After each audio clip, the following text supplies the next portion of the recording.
Okay, so we are officially back with Artie's Tea Talk episode 4. And I just want to start this episode by saying I'm sorry because I've actually been meaning to put this specific episode out, I think, for probably like a month ish, close to a month. And I said that I was going to actually do 2 episodes this like week. But honestly, I just didn't really feel like it because there's a lot of things that actually go into the editing process. That's actually why I'm looking for an editor right now. So if anyone knows of an editor or you edit stuff yourself, like please just hit me up. All my contacts are attached to like my YouTube channel and stuff like that. But so I just wanted to kind of like start the video off with that. So as far as like what this video is actually supposed to be,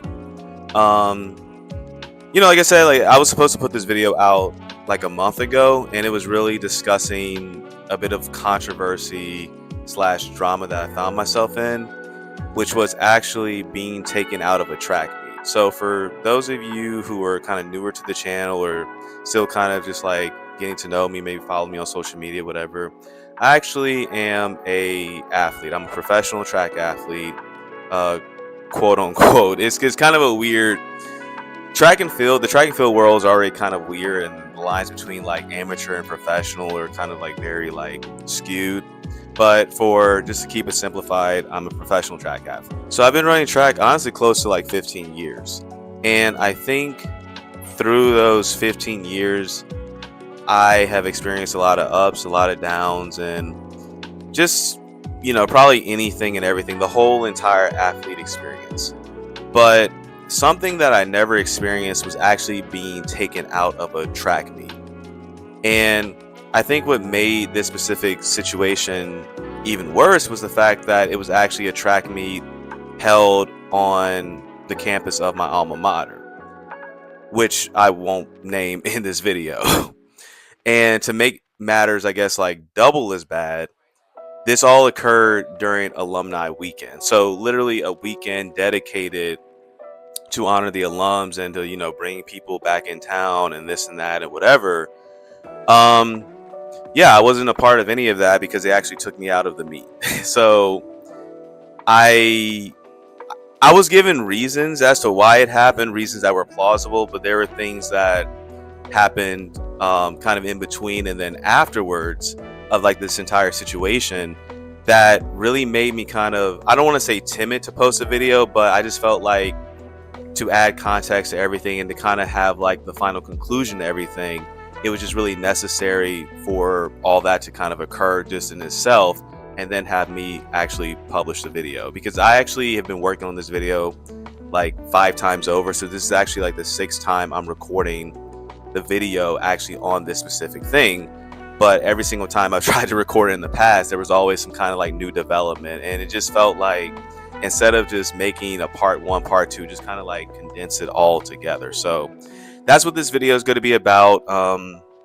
So without further ado, let's just kind of start off the video. The Tea Talk podcast is what we normally do, with a cup of tea, because that's kind of the namesake of the thing, right? So, and actually I've been letting this steep a little too long. So today we have a Fiji tea. So Fiji apples and Fiji green tea. That's what's in here, just Fiji apples, and it's a green tea. Also kind of like got my jar because people have been asking like, how do I, take my tea? What do I do for tea? So I usually buy loose leaf tea, and I have these like mason jars, and I actually have like a tea bar in my living room. So I don't know if it's coming in through the camera that well, but I usually keep like 3 jars full of tea, of just like different kinds of tea. And I've actually been kind of familiarizing myself with like different types of honey. So this was actually a honey I found in Whole Foods. I am actually trying to get, it's called Manuka honey, or if I'm pronouncing it right, and they say like it's really, really good, but it's also really expensive. So I'm kind of timid on that. This I think was like maybe like $8. So, and it's really, really good. That's a banger combination, I'm not gonna lie. I've also been very sick as well. Well, I say very sick, but that was actually like one of the other reasons why I really haven't put out videos, because I was actually going through kind of a medical crisis.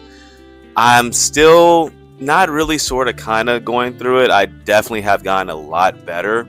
So, prayers up, definitely. But overall, I think I'll be fine. But again, it was just something that was really, really scary. And then on top of that, the whole track meet situation. So, yeah. So I think we'll just kind of like, hold up.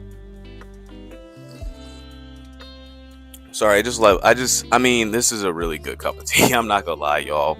So we're just gonna kind of like get into it. Yeah. So to kind of start the story off, I've been running track, like I said, for like 15 something years. Um, and I found my way to obviously the college that I ran for. I'm not going to specify it because, I mean, pretty much people know who and what I'm talking about. If you follow me closely on like social media or just know me as a person, right?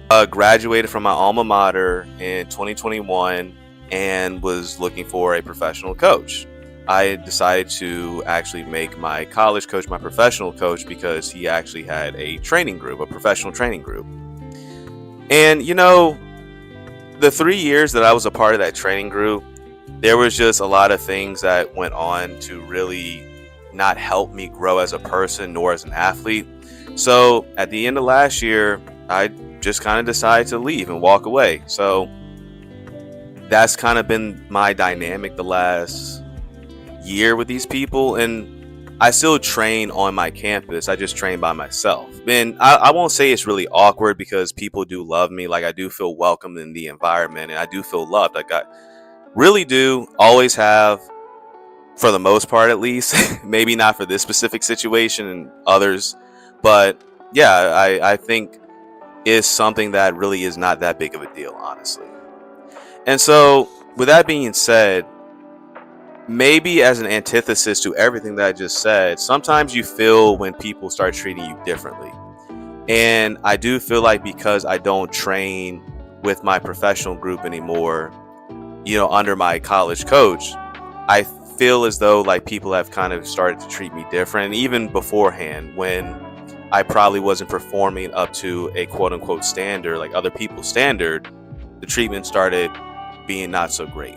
To kind of go like midpoint in the season whatever, I knew, like at least like for my schedule, that I wanted to run at least 2 meets at the home meets that we had on campus. And one of the meets I already knew that I definitely wanted to compete in was the alumni meet, specifically obviously for the alumni. And everyone kind of comes. It's a great event. We have crawfish after. It's a really beautiful event, and it's nice to kind of see the difference in generations. And it really is just kind of like this whole like family, I guess is the best way to kind of put it out. But honestly, with the way things kind of went on this specific weekend and just kind of leading up to it and afterwards, I don't really believe that family aspect of it anymore. And I think I used to, solely because maybe of a bit of Stockholm syndrome, because my treatment at this university was not good. I'll just be real. Like, when I was running slow, it was bad. When I was running fast, if I didn't run fast enough, it was bad. So it was just kind of like up and down, but definitely it was a result of people viewing you as really a time, not necessarily as a person. And so, moving past all that, that's just kind of like the build up to everything. I approached the admin and was like, hey, I want to compete in the alumni track meet because, I'm an alum. I still train here. Everyone knows me. And the response I kind of got initially was already kind of weird, but reluctantly they were like, yeah, sure. Come on.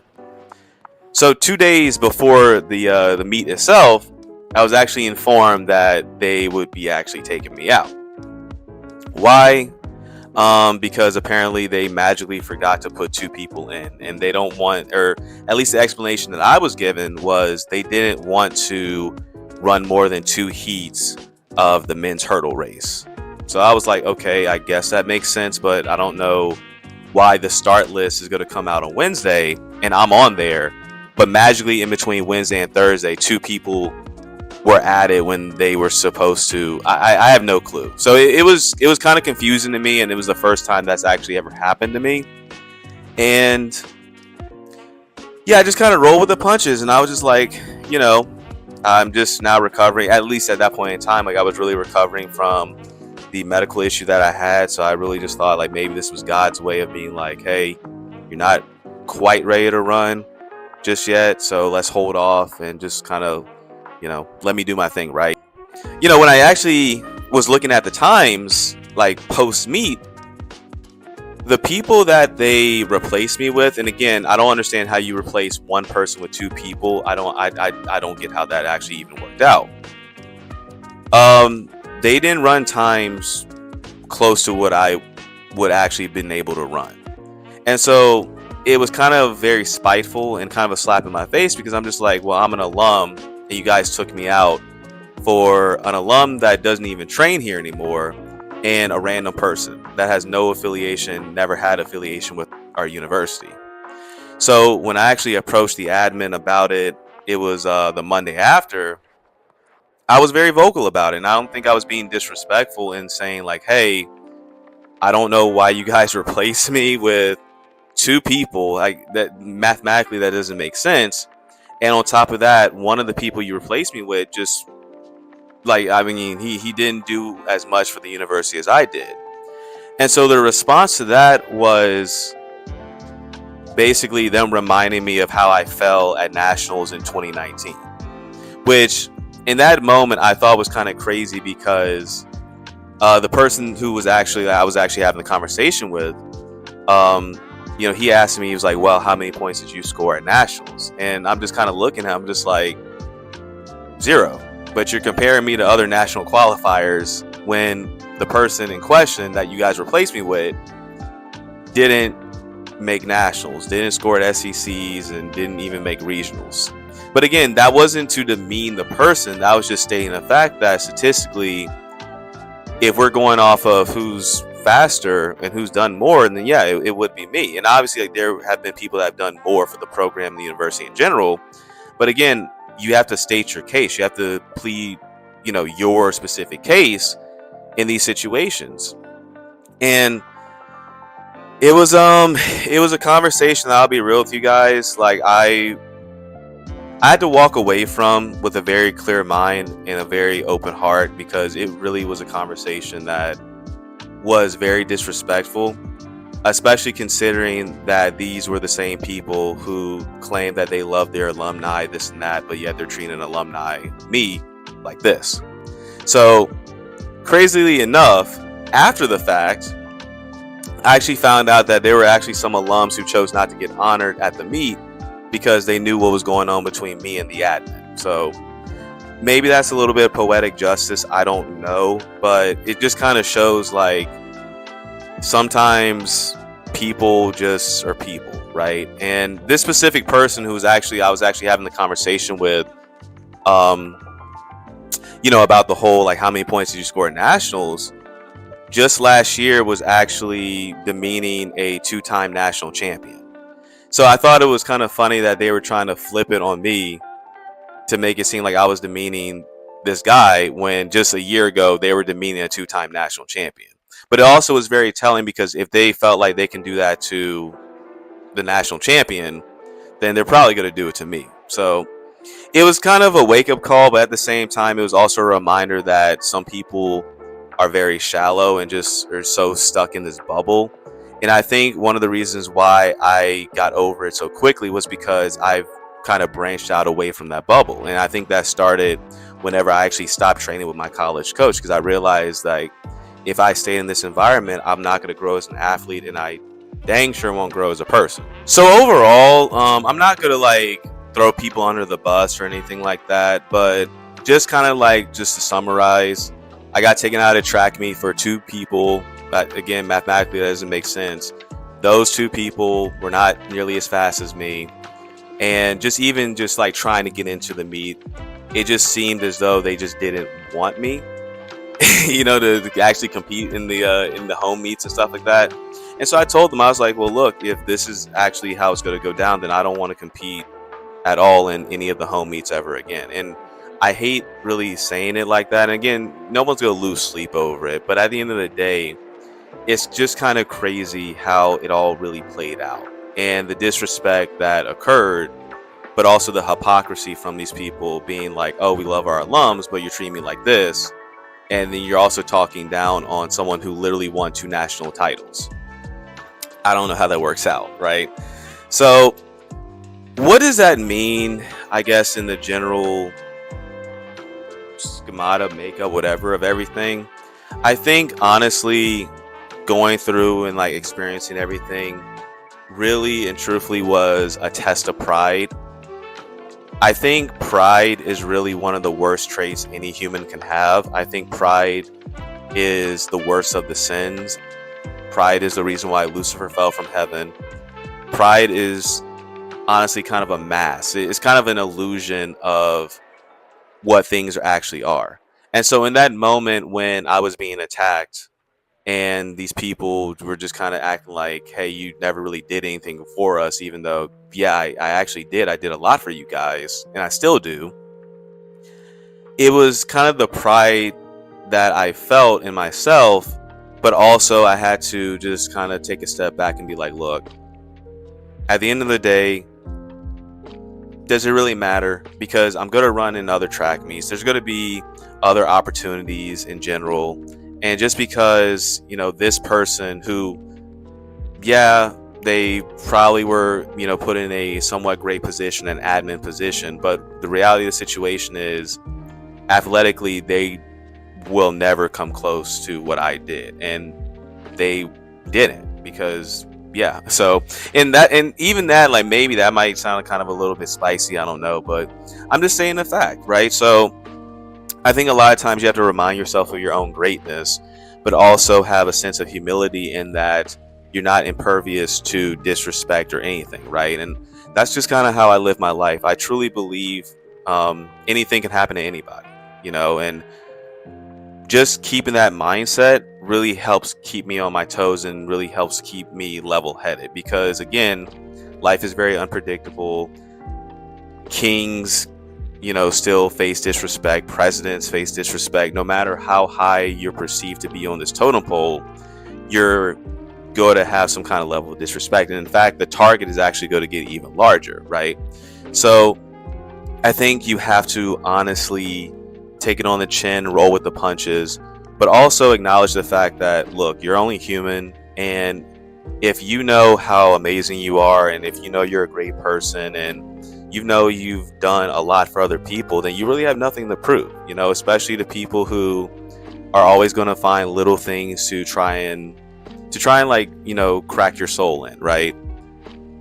If people knew everything about you, they'd speak on all of your faults, not only the faults they perceive you to have. I think that's very true, you know?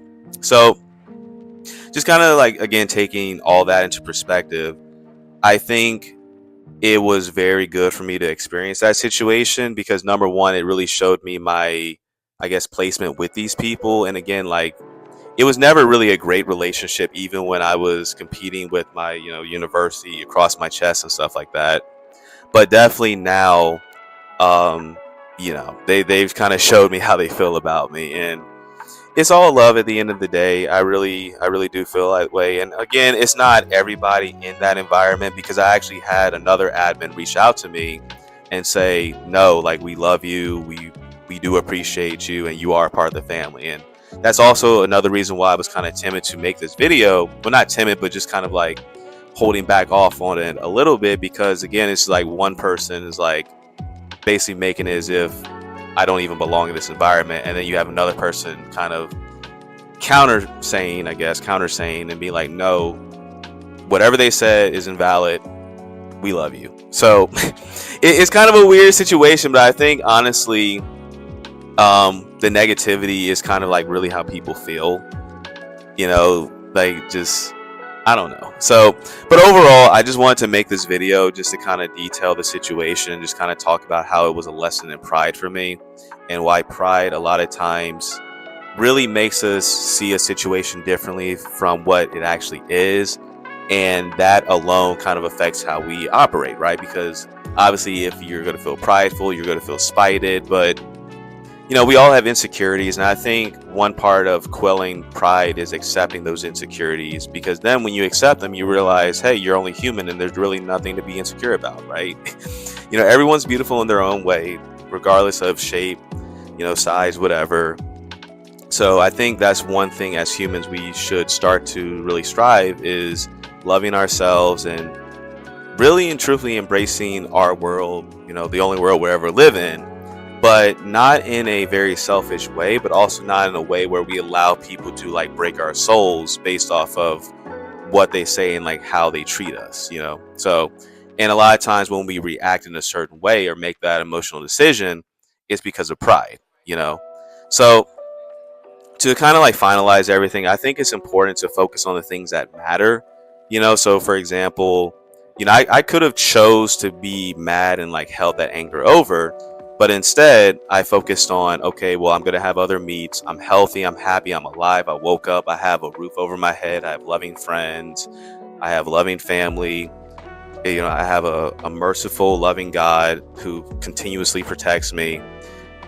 And I mean, 1 to 8 points in nationals really can't ever compete with that, right? So I mean, overall, I feel like a winner in everything I do, and I feel like, my life has really impacted people positively. And even though some people may not feel that way, it can kind of be a little bit of a bad taste in my mouth. But overall, I really think those kind of things are very important for every person to kind of experience, because it really keeps you humble, but it also drives home the lesson that, hey, some people are just going to be some people, right?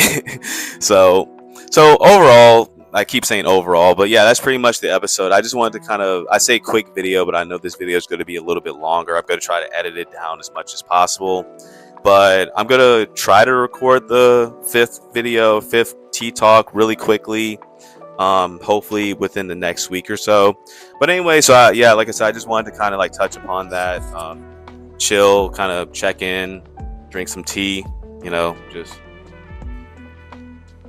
just kind of do that. And also got to apologize too. My room is a complete mess because I've actually been like rearranging and throwing away some stuff, buying some new stuff, just trying to freshen up going into like the spring, summer. So anyway, that's pretty much it, guys. So don't really have an outro, whatever. So hopefully you guys enjoyed the video. Love y'all. Catch y'all on the 5th episode coming soon. I know I say that all the time and it takes like a month, but I promise it's coming. So love you guys. Peace out.